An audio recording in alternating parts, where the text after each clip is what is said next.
오늘 이 시간 우리에게 주시는 하나님의 말씀 역대상 7장 20절에서 29절의 말씀이 되겠습니다. 역대상 7장 20절에서 29절에 있는 말씀 한 목소리로 합독하시겠습니다. 에브라임의 아들은 스델라요, 그의 아들은 베레시요, 그의 아들은 다하시요, 그의 아들은 엘르아다요, 그의 아들은 다하시요, 그의 아들은 사바시요, 그의 아들은 스델라며 그가 또 에셀과 엘르앗을 낳았으나 그들이 가드 원주민에게 죽임을 당하였으니 이는 그들이 내려가서 가드 사람의 짐승을 빼앗고자 하였습니다. 그의 아버지 에브라임이 여러 날 슬퍼하므로 그의 형제가 가서 위로하였더라. 그리고 에브라임이 그의 아내와 동침함에 임신하여 아들을 낳으니 그 집이 재앙을 받았으므로 그의 이름을 브리아라 하였더라. 에브라임의 딸은 세에라이니 그가 아래 윗성 벳호른과 우센 세에라를 건설하였더라.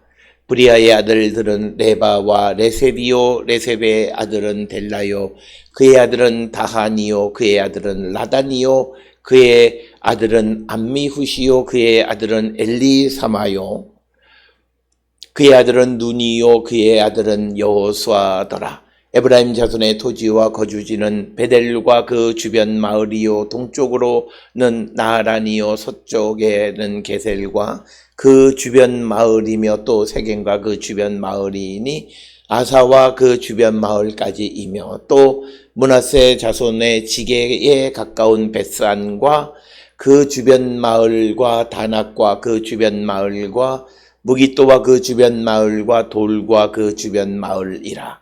이스라엘의 아들 요셉의 자손이 이 여러 곳에 거주하였더라. 아멘. 오늘 우리가 함께 읽은 역대상 7장 20절에서부터 29절까지는 에브라임의 아들들에 대해서 기록하고 있습니다. 지난 시간 14절로부터 19절까지가 므낫세 자손에 대한 이야기고, 그리고 20절로부터 29절까지가 이제 에브라임에 관한 이야기인데, 맨 마지막 29절에 여러 곳에 이스라엘의 아들 요셉의 자손이 살았다라고 하는 맨 마지막 표현을 통해서 보면 지금 이 역대기 역사를 기록하는 사람들은 14절로부터 29절까지를 한 덩어리로 생각하고 이것을 기록한 것으로 우리가 추정할 수 있습니다. 오늘 주시는 이 에브라임 자손인데 특히 20절로부터 27절까지는 에브라임의 족보, 그런데 그 족보 역시도 여호수아를 중심으로 하는 그 족보가 기록되어 있고, 그리고 28절, 29절에는 에브라임과 므낫세들이 거주하는 그 지역을 언급하고 있는 그런 방식을 사용하고 있습니다. 이런 방식은 우리가 앞에서 유다 자손들에게도 그 유다 자손들의 족보를 기록하고 그리고 그들이 거주하는 그 지역에 대한 언급이 있었던 그런 방식과도 그런 같은 그런 방식으로 지금 기록하고 있다, 이렇게 우리가 설명드릴 수 있습니다. 그래서 우리가 이 본문의 말씀 속에서 보게 되면 이 에브라임에 대한, 그리고 앞에서 14절부터 19절에서도 보았듯이 므낫세나 에브라임에 관한 족보들은 그 족보를 광범위하게 다 다루는 것이 아니라 특별히 그 지파 중에서 중요한 사람을 선택해서 그 사람에게 이어지는, 그리고 그 사람의 후손, 이런 방식으로 기록하는 것이 오늘 주시는 본문의 그런 말씀이 되겠고, 오늘 주시는 20절부터 27절까지에서는 에브라임 자손 중에서 가장 유명한 사람 중에 하나가 우리가 잘 아는 것처럼 여호수아입니다.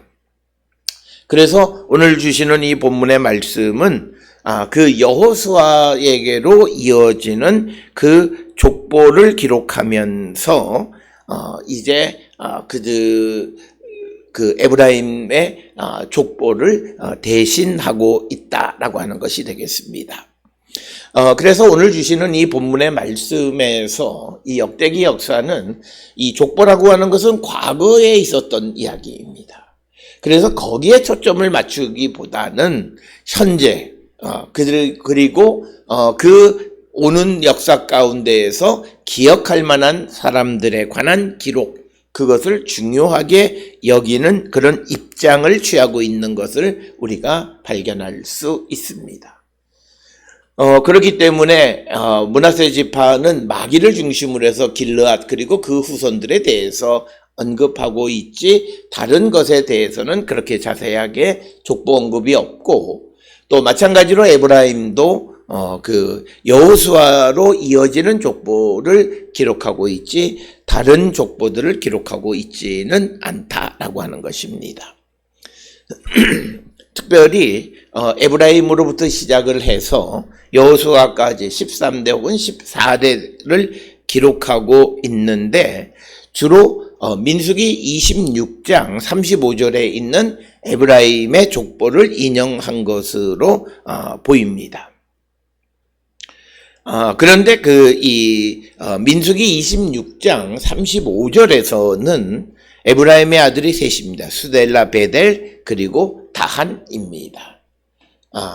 그런데 오늘 주시는 20절에서는 수델라, 베렛, 다핫, 그 다음에 엘르아다, 그리고 다핫, 이렇게 쭉 기록하면서 마치 수델라, 베렛, 다핫을 에브라임의 아들로 기록한 것이 아니라 에브라임으로부터 쭉 이어지는 수직적인 어떤 계보로 기록합니다. 그래서 우리가 보게 되면 이 역대기 역사서에 나타나 있는 이 족보들은 실질적인 어떤 족보를 가지고 있는 것을 가지고 족보를 재구성했다라기보다는 어떤 요약적으로 이 족보를 제공하는 그런 성격이 강합니다.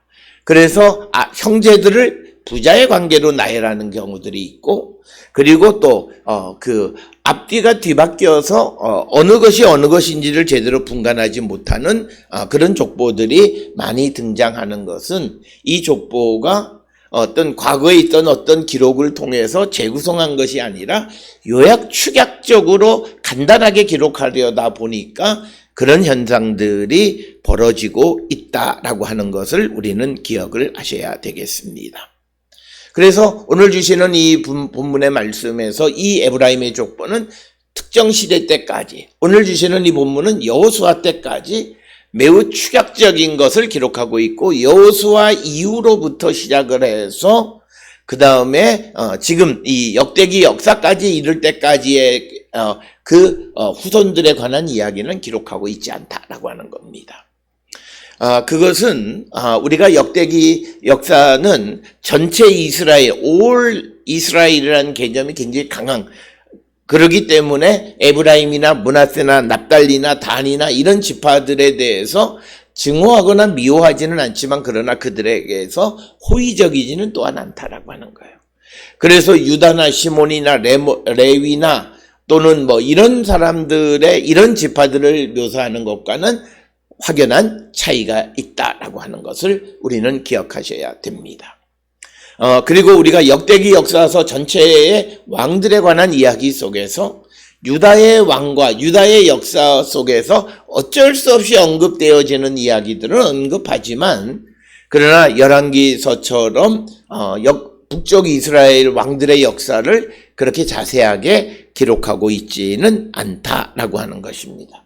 그래서 우리가 이 역대기 역사서가 가지고 있는 경향성에 대해서 우리가 제대로 알지 못하면 이 족보를 이해할 때 굉장히 혼돈을 가질 수 있고, 또 앞에서 보았던 민수기 26장에 나타나 있는 족보와 오늘 우리가 읽은 역대상 7장 20절로부터 27절까지 나와 있는 에브라임 족보와는 확연하게 다르기 때문에 수평적인 것을 수직적인 족보로 아주 간략하게 축약적으로 설명하고 있기 때문에 우리가 이것은 이 역대기 역사가가 역사를 기술하는 목적은 과거 지향적인 것이 아니라 미래 지향적인 것이다라고 하는 거예요. 지금 이 에브라임 자손들은 지금 현재 역대기 역사가가 서 있는 바벨론 포로와 포로 이후 시대에 서 있는 시점에서 보면 그들은 실패한 역사입니다. 그러나 그런 가운데에서도 기억해야 될 사람이 있는 거예요. 그게 바로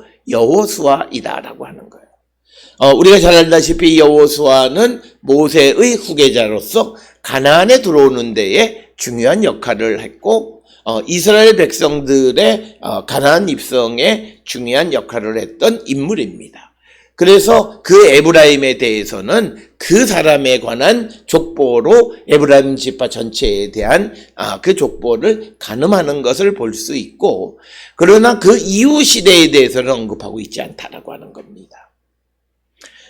그래서 이 에브라임이 이스라엘의 전체 지파 속에 속하긴 하지만 그러나 그들이 어떤 주도적인 역할을 하는 그런 나라들은 아니었다라고 하는 것을 강하게 보여주는 것이 므낫세도 그렇고 에브라임도 그렇다라고 하는 겁니다.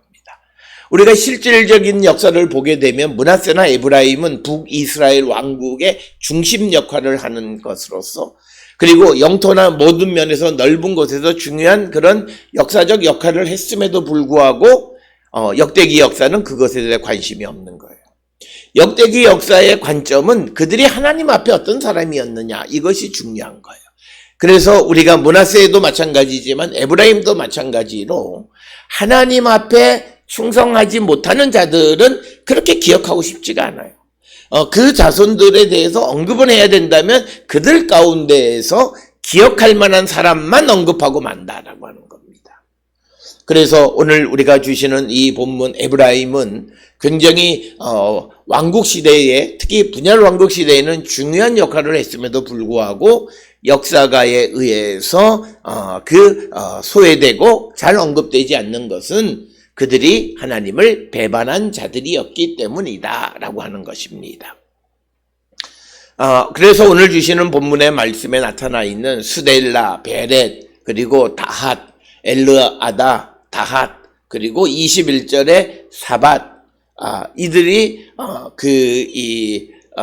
그의 아들은 또 스델라, 이렇게 또 기록이 되어 있습니다. 그래서 21절에서는 같은 이름이 계속 반복적으로 스델라가 하나, 둘 등장하게 되어져 있는 그런 현상이고, 또 다핫도 두 사람 등장하는 그런 형식으로 되어져 있습니다. 그렇기 때문에 이것은 실질적으로 여기에 나타나 있는 그의 아들이라고 하는 분노라고 하는 그 히브리어는 실질적인 혈연적인 다시 엘르아살을 낳다, 또는 또 엘르아살이 다hat을 낳다, 이런 의미가 아니라 모두가 다 에브라임의 지파에 속하는 자들이었다라고 하는 그런 의미이고, 그리고 또 그가 에셀과 엘르앗을 낳았다라고 하는 겁니다. 그런데 오늘 주시는 본문의 말씀에 21절에서 우리에게 보여주는 것은 이 두 사람 에셀과 엘르앗이 결국은 죽임을 당했다라고 하는 겁니다. 21절에 보면 그가 또 에셀과 엘르앗을 낳았으니 그들이 가드 원주민에게 죽임을 당하였으니 이는 그들이 내려가서 가드 사람의 짐승을 빼앗고자 하였음이라. 오늘 주시는 이 본문의 말씀에서 에브라임의 후손인 에셀과 엘르앗이 죽었습니다. 그런데 그 죽음은 이유가 뭐냐면 그들이 가드 사람들의 짐승을 빼앗고자 했기 때문이다라고 하는. 그래서 오늘 주시는 21절에서 에셀과 엘르아살의 죽음에 대한 어떤 인과응보적인 성격을 약간 뉘앙스를 붙이는 겁니다.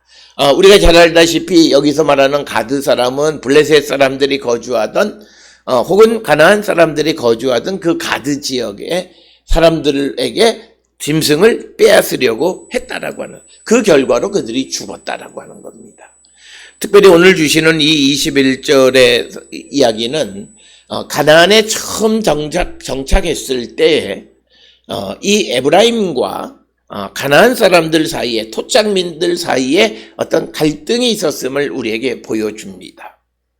그러나 이것이 정확하게 어떤 시대냐라고 하는 것을 우리가 결정 지을 수는 없지만, 그러나 그런 당시의 상황을 보여주는데, 그런 상황 속에서 에셀과 엘르앗이 가드 사람에 의해서 죽임을 당했다라고 하는 겁니다.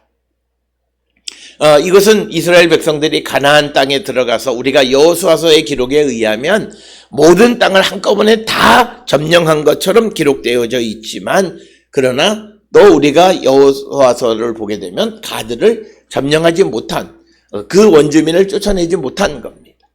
그래서 그 사람들에게 가서 짐승을 빼앗고자 했기 때문에 에셀과 엘르앗이 가드 사람들에 의해서 죽임을 당했다라고 하는, 그래서 이스라엘이 가나안에 처음 정착할 당시의 사회적 갈등을 우리에게 보여주는 것이 21절의 말씀이 됩니다. 그런데 오늘 주시는 본문에서 이 가드가 어디냐라고 하는 것이 이제 중요한 문제입니다.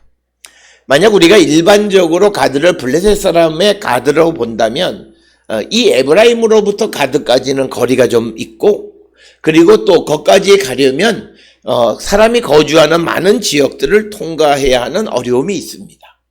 그래서 많은 주석가들은 본문에 등장하는 이 가드를 사무엘하 4장 3절에 등장하는 깃다임이라고 생각을 합니다.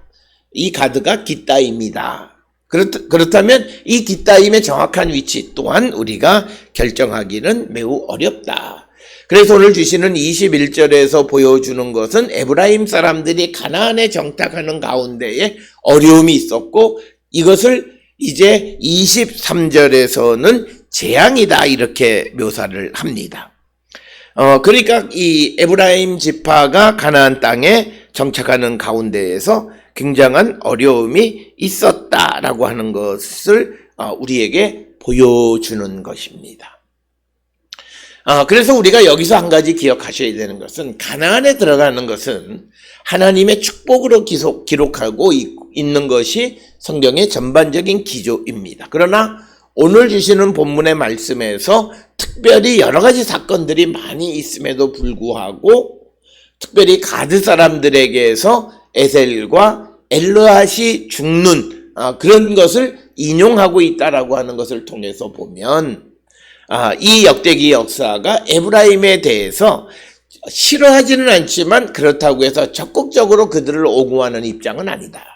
특별히 오늘 우리가 주시는 이 족보의 맨 마지막 27절에 눈의 아들 여호수아까지 가는 데 있어서 차라리 여호수아의 사건을 이야기해도 됨에도 불구하고 오늘 주시는 본문의 말씀에서 에셀과 엘르앗이 죽은 이유를 설명하고 있습니다.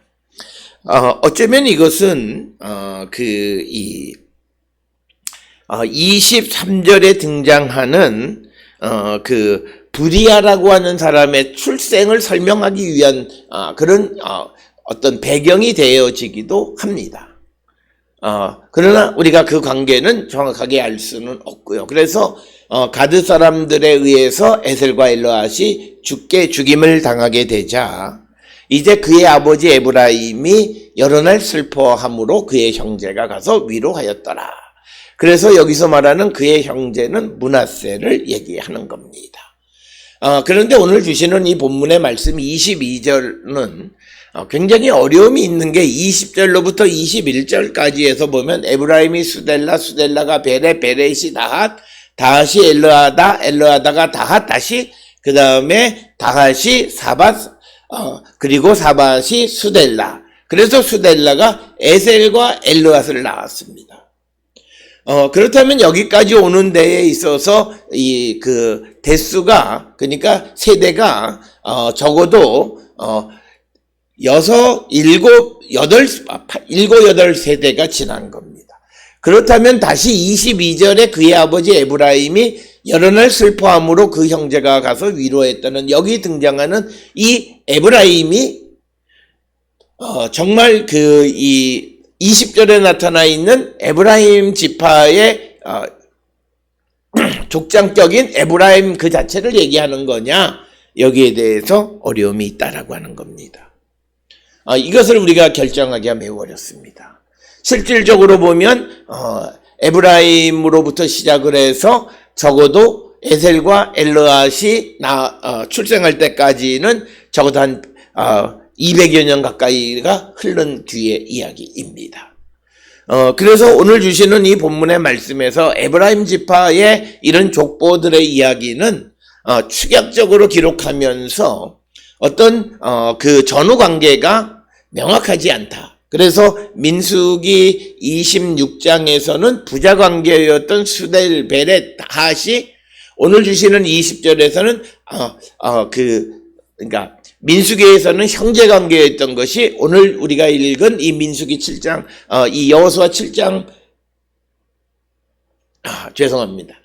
역대상 7장 20절, 21절에서는 그 관계가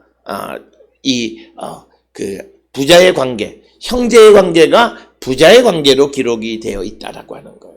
그리고 또 다시 21절에 등장하는 그의 아버지 에브라임은 20절에 나타나 있는 에브라임과 같은 사람인가라고 하는 것에 대해서 여러 가지 어려움이 있다라고 하는 것입니다. 그렇기 때문에 이 에브라임 자손의 족보는 조금 뒤죽박죽적인 성격이 강한 겁니다. 그것은 이 에브라임의 가운데에서 특별히 잘 알려져 있는 모든 사람이 호응하는 이 여호수아에게 초점을 맞추다 보니까 축약적으로 기록하다가 보니까 민수기서에 에브라임의 그 족보와 차이가 있고 22절과 같은 그런 현상을 우리가 발견할 수 있다. 그런데 오늘 주시는 말씀에 에브라임이 슬퍼할 때 형제가 가서 위로했다라고 하는 그 형제는 므낫세. 그래서 에브라임과 므낫세 사이의 관계가 우호적인 관계였다라고 하는 것을 우리가 알 수 있는 그런 대목이 되겠습니다. 그래서 그것으로 말미암아 23절에 에브라임이 그의 아내와 동침하여 임심하여 아들을 낳으니 그 집이 재앙을 받았으므로 그 이름을 브리아라 하였더라. 오늘 주시는 본문의 말씀에서 이제 앞에서 우리가 보았던 그 두 아들, 즉 에셀과 엘르앗이 죽은 다음에 다시 낳은 아들이 브리아이다. 그런데 그 브리아라고 하는 그 이름이 그 집이 재앙을 받았기 때문에 그 이름을 브리아로 줬다라고 하는 것이냐, 아니면 브리아를 낳았을 때 그 집이 재앙 가운데 있었다라고 하는 의미냐, 이것의 차이가 있습니다. 우리가 그냥 읽어보면 마치 그 재앙을 받았기 때문에 그 아들의 이름을 브리아로 정했다고 우리가 볼 수 있습니다. 그러면 어떤 문제가 생기냐면 어떤 부모가 자기 자녀에게 재앙이라고 하는 의미의 이름을 주겠느냐라고 하는 것입니다. 이런 여러 가지 해결하지 못하는 그런 그 문제들이 있고, 또 하나는 오늘 주시는 재앙이라고 하는 말과 브리아라고 하는 말은 어떤 워드 플레이입니다. 재앙으로 번역되어 있는 히브리어 라아, 그런데 라아 재앙 가운데라고 하는 거 베라아라고 해서 그것이 베와 라아를 합해서 브리아를 만든. 그래서 이 브리아라고 하는 것은 어떤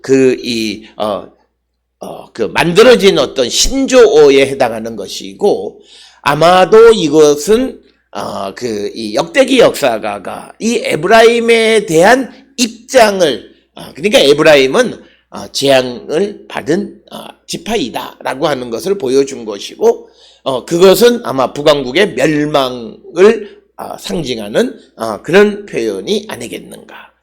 그래서 이것은 21절로부터 시작을 하게 되면 에셀과 엘르앗이 죽는 이야기, 그래서 낳은 아이를 브리아라고 지었다라고 하는 그런 이야기, 옛날 이야기이긴 하지만 그 옛날 이야기를 통해서 이 역대기 역사는 에브라임에 대한 평가, 그들이 재앙 가운데 있는 자들이다. 그래서 이 역대기 역사는 남유다 중심적인 생각을 가지고 있음을 우리에게 보여주고 있습니다. 그러면서 24절에 에브라임의 딸이 세에라 이렇게 기록이 되어 있습니다. 이런 모습은 역대상 7장 18절에서도 족보를 쭉 기록한 다음에 길르앗의 누이인 함볼레겟을 기록한 것과 같고, 또 에브라임의 딸 세에라가 그 벳호른과 우센 세라를 건설했다라고 하는 것. 오늘 주시는 이 24절의 이 말씀은 성경에서는 여성으로서 도시를 건설한 첫 번째 이야기입니다. 그래서 이것은 역대기 역사가가 살고 있던 이 시대가 여성의 역할을 강조하던 그런 시대적 상황을 반영하고 있다고 설명할 수 있습니다.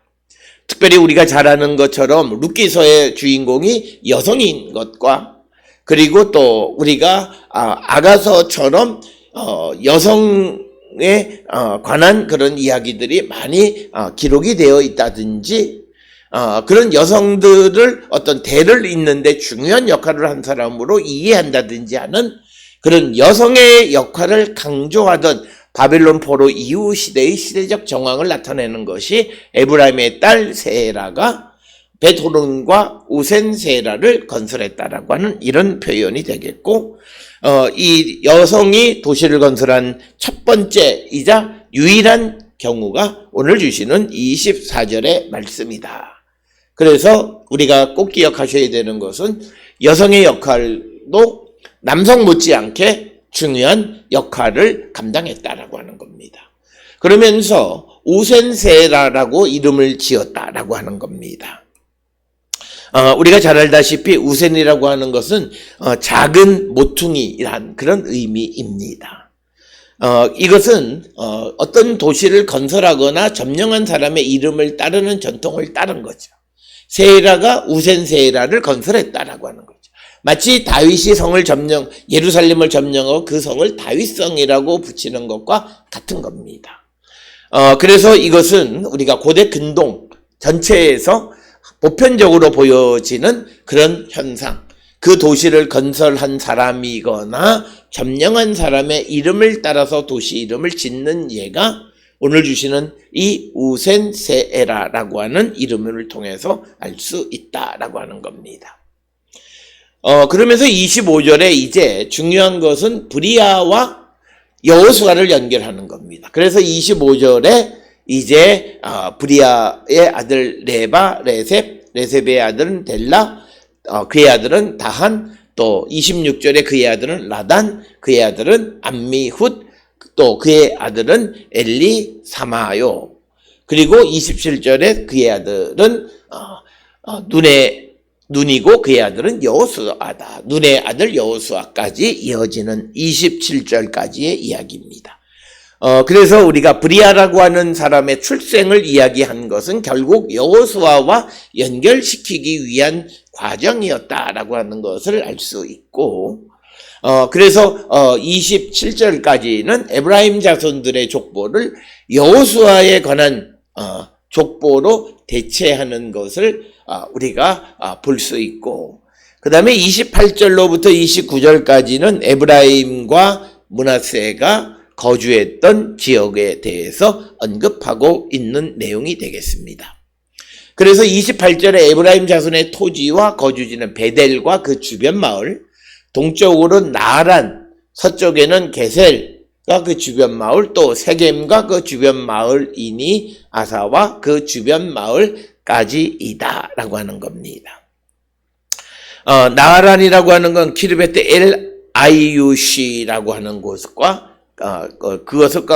그것으로 동일시하고, 게셀이라고 하는 것은 키르베트 텔 엘 야자르가 게셀이 되겠고, 세겜은 오늘 우리가 잘 아는 나블루스가 되겠고, 그런 지역들, 이것이 에브라임 자손들의 영토이고, 그 다음에 29절에는 므낫세 자손의 지게에 가까운 벳안과 그 주변 마을, 그 다음에 다낙과 그 주변 마을, 무기또와 그 주변 마을, 돌과 그 주변 마을이라. 이스라엘의 아들 요셉의 자손이 이 여러 곳에 거주하였다라고 해서 그 에브라임뿐만 아니라 므낫세 자손들의 거주지와 그들의 족보가 마무리되어지는 겁니다. 따라서 역대상 7장 20절 29절은 14절로부터 29절까지의 이야기이고, 그것에 대한 마무리가 29절에 이스라엘의 아들 요셉의 자손이라고 하는 표현으로 에브라임과 므낫세가 모두 포함되어 있고, 특별히 이스라엘이라는 용어를 강조하는 것은, 야곱이라고 쓰지 아니하는 것은 이 역대기 역사가가 전체 올 이스라엘이라는 개념을 강조하기 위해서, 그래서 그 이스라엘의 아들 요셉의 아들 에브라임과 므낫세들이 여러 곳에 거주했다라고 하면서 이 이야기를 마무리 짓는 것을 봅니다. 오늘 주시는 이 역대상 7장 20절로부터 29절에 나타나 있는 이 족보를 통해서 에브라임은 산지에 거주하고 있고 가나안 사람들, 가드 사람들은 평지, 그래서 그 둘 사이에 갈등이 있었다라고 하는 것을 우리에게 보여주고 있고, 그러면서 에브라임과 므낫세가 그 시대에는 우호적 관계에 있었고 거주지가 서로 맞닿아 있었다라고 하는 것을 우리에게 보여주는 그런 말씀이 오늘 주시는 족보의 이야기가 되겠습니다. 그러나 므낫세도 마찬가지고 에브라임도 마찬가지고 그들이 북왕국의 중요한 역할을 함으로써 우상 숭배의 중추적 역할을 했던 그런 지파들이기 때문에 그 가운데에서 왕국을 형성하기 이전에 기억할 만한 사람, 마길이나 길르앗이라든지 혹은 또 이 에브라임 지파에서는 여호수아와 같이 기억할 만한 사람들, 왕국 형성 이전 시대의 영웅들까지의 족보만 언급하고 있는 모습을 보게 됩니다. 따라서 우리가 기억되어질 수 있으려면 하나님 앞에 우리가 범죄하지 않는 자가 되어야 함을 우리에게 보여주는 것이 오늘 주시는 역대상 7장 20절로 29절 뿐만 아니라 7장 14절로부터 29절의 족보를 통해서 우리에게 보여주고 있습니다. 오늘 우리가 살고 있는 이 시대에 우리가 하나님의 말씀대로 살아가기를 결단하는 우리 모두가 될 수 있기를 주의 이름으로 축원합니다.